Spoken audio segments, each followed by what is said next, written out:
Magandang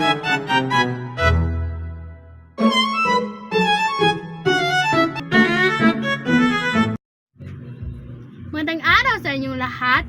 Ngayon, pag-uusapan ko kung paano natin dapat pangalagaan ang ating anyong lupa at anyong tubig.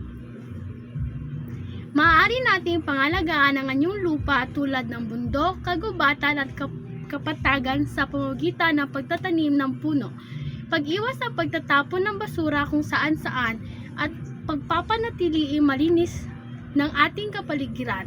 Sa gantong paraan, mapoprotektahan natin ang mga halaman, hayop at likas na yaman.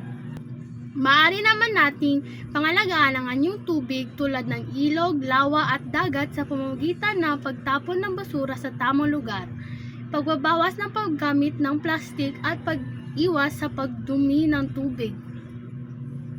Sa pamamagitan ng maliit nating gawain, makakatulong tayo sa pagpapanatili ng kalinisan at kagandahan ng kalikasan. Tandaan natin na ang pangangalaga sa anyong lupa at anyong tubig ay responsibilidad nating lahat. Salamat sa pakikinig. Yun lang.